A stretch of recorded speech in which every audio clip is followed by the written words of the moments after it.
Hey guys, welcome back, and if you're new here, welcome. I hope everyone had a safe and spooky Halloween.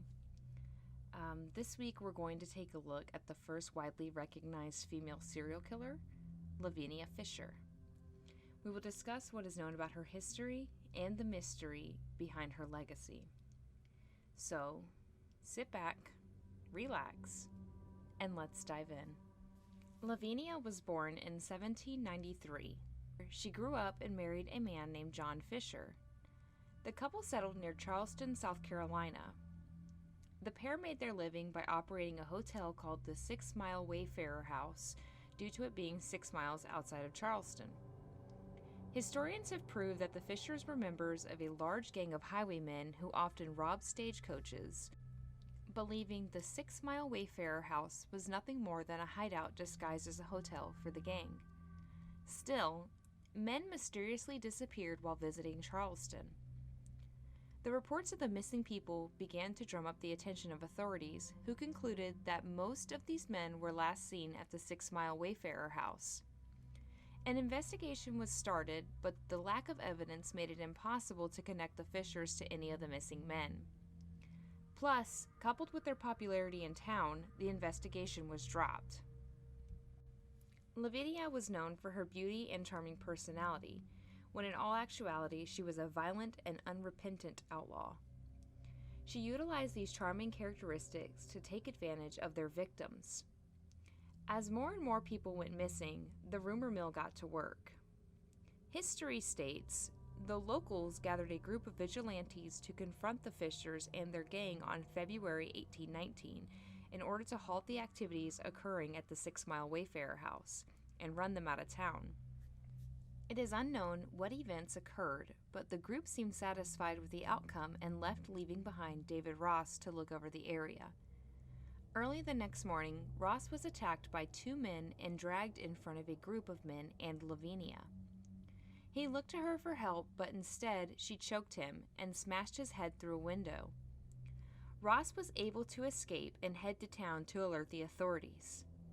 But the legend states this: at nearly the same time of Ross's departure, a man named John Peoples stopped through at the 6 Mile Wayfarer. He was traveling from Georgia to Charleston and was seeking boarding for the night. Lavinia warmly greeted the man, where she invited him inside for a meal and tea. John Fisher exchanged odd glances with Peoples through the entire encounter. Peoples also felt the two were very invasive, with their long line of questioning about every aspect of his life. When Lavinia came back with the tea, she offered to show him to his room afterwards. Peoples accepted her tea but did not drink it. Rather than being rude, he accepted it but discarded the drink once she wasn't looking. He was shown to his room, but he began to wonder about the Fishers. He grew uncomfortable after realizing the amount of information he expelled about himself, worrying he may be the target of robbery. He chose to sleep in the chair near the door rather than the bed in case anything were to happen. He eventually fell asleep, but was suddenly woken up by a loud noise. He looked around the room and realized the bed he would have been asleep in had disappeared into a deep hole beneath the floor. He quickly jumped out of the window, got on his horse, and fled to the authorities. The police would arrive at the 6 Mile Wayfarer House and arrest all the residents. They were all charged with highway robbery, but not murder. The house was inspected and grounds dug up. It was reported the house was filled with hidden passages. The sheriff reportedly found items that could be traced to dozens of travelers: a tea laced with an herb that could put someone to sleep for hours, a mechanism that could open the floorboards, and as many as 100 sets of remains. But now, bear in mind, this is the legend that is told. In all actuality, the police reported only finding 2 bodies on the property, none of which could be definitively pinned to Lavinia Fisher. The Fishers pled not guilty to their charge, but were forced to stay in jail until their trial. In the meantime, their co-conspirators were released on bail. The legend purports Lavinia's MO was to lure men in with her charm. She would provide them the tea containing oleander, and once the men were passed out, they would be killed. Some historians state that Lavinia killed most of her victims by crushing their heads with her legs. Then the gang would take the possessions and dispose of the bodies. At their trial in May, the jury didn't buy their innocent plea and found them guilty of multiple robberies and sentenced them to hang.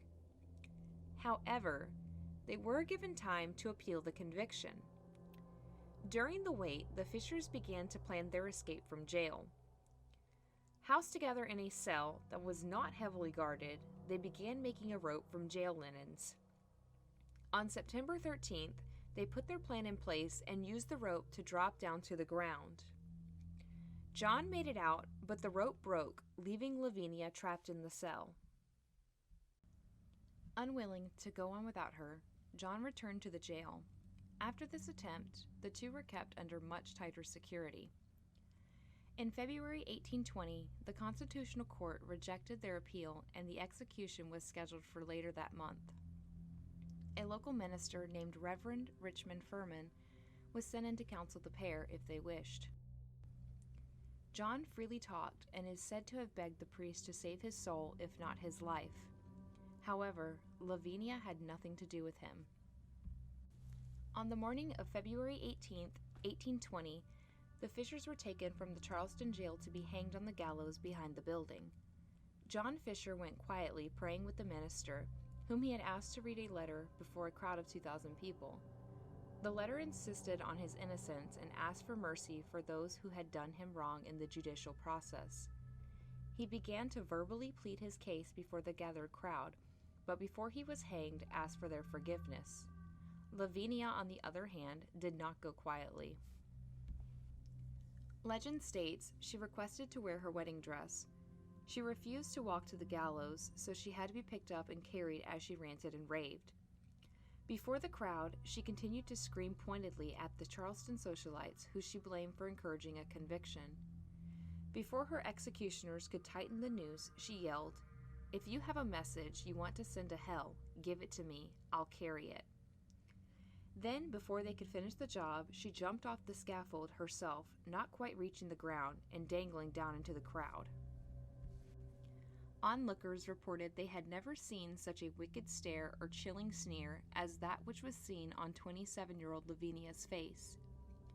Many sources report the Fishers were buried in the Unitarian Church graveyard in Charleston, but this is highly unlikely. There was a Potter's Field cemetery next to the jail at the time where most criminals were buried unless the bodies were claimed by family. Additionally, the church records show no evidence that either of them were buried there. Historians have begun to question the veracity of the traditional legend of Lavinia. Some even assert she may have never even murdered anyone due to the lack of evidence to corroborate this. There is not much evidence supporting either claim. But what is known is she has gone down in history as a ruthless and violent woman, earning the infamous title of the first female serial killer. Hey guys! Thanks for tuning in this week. So this one was really interesting to read up on because it's like, is she a murderer or not? There is literally no definitive statement to prove nor deny. I think she's just become such a legend for Charleston that it really doesn't matter. And for all my paranormal enthusiast pals out there, they say you can visit the Old City Jail and Unitarian Cemetery, or at least the guides claim that, and you can see the ghost of Lavinia. So I don't really have an answer for you guys, but I do think she deserves to have a video about her regardless. First female serial killer or not, it's a great story to share. And as a reminder, if you're not subscribed, please do so. It keeps you up to date with my uploads so you never miss a video, and if you enjoyed this, consider giving me a thumbs up to let me know I'm doing a good job. Also, another thing, I'm not sure how many of you are actually on the Instagram page, which I leave it linked in the description, but I wanted to give a huge shout out to all of you for getting my Larry Eiler video over 100 views. I know it's not a big number, but that's just insane to me that it's gotten that far. And I can't wait to see where this goes. You guys really make it happen. So, as always, thank you to all of you. You're the best. I'll see you guys in the next one. Bye!